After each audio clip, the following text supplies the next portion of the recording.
1960, à l'heure où le Bénin devient indépendant, les femmes célébraient aussi cette liberté, mais souvent à l'arrière-plan. Don't win it. Don't win it. Massa win it. Massa win it. What's the win it? Bénin Gandamba Bori. 65 ans plus tard, le paysage a bien changé. On compte aujourd'hui une femme au sommet de l'État, Mariam Tchabi Talatazime Yerima, première femme vice-présidente de la République.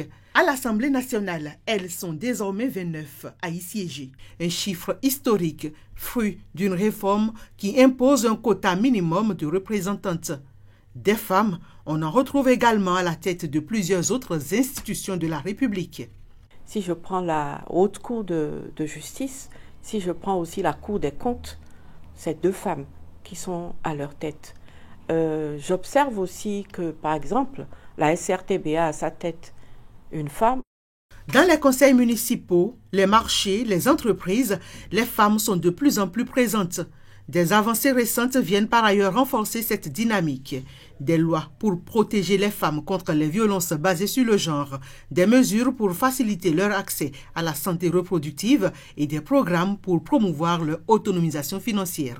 Lorsque nous prenons l'éducation aujourd'hui, depuis la base jusqu'au sommet, beaucoup de choses ont été faites. On a facilité beaucoup de choses à la femme. Les femmes aussi se sont battues. Au plan sociologique, les pesanteurs ont commencé à tomber un peu. Sur le plan domanial, par exemple, affaire domaniale, aujourd'hui nous avions commencé à comprendre que, en dehors même des tests, des normes qui ont été prises, s'il a une parcelle aujourd'hui, son enfant, fille, garçon, tout le monde est concerné. Mais malgré ces avancées, des défis subsistent. Les femmes restent minoritaires dans certains secteurs stratégiques, peinent à accéder au financement et se heurtent toujours à des préjugés tenaces. La tendance est cependant bien là, portée par un gouvernement résolument engagé pour un mieux-être de la femme dans la société. Plus qu'un symbole, la percée des femmes ces dernières années au Bénin est une étape essentielle vers une société plus inclusive, où chaque voix compte, quel que soit le genre. Il faut que les prochaines élections nous permettent d'avoir beaucoup plus de femmes conseillères municipales pour qu'on ait aussi beaucoup plus de femmes maires.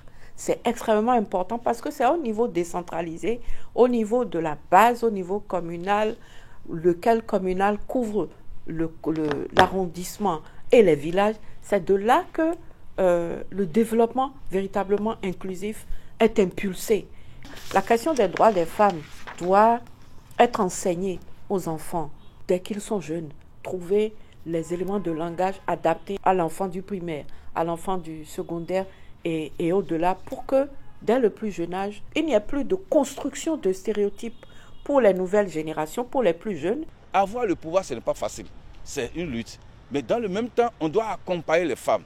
Parce que si on dit, elles ont déjà ça et on laisse, ce n'est pas encore trop mûr. On est à une étape embryonnaire. Il faut accompagner les femmes, tant au niveau politique, tant au niveau économique, tant au niveau social.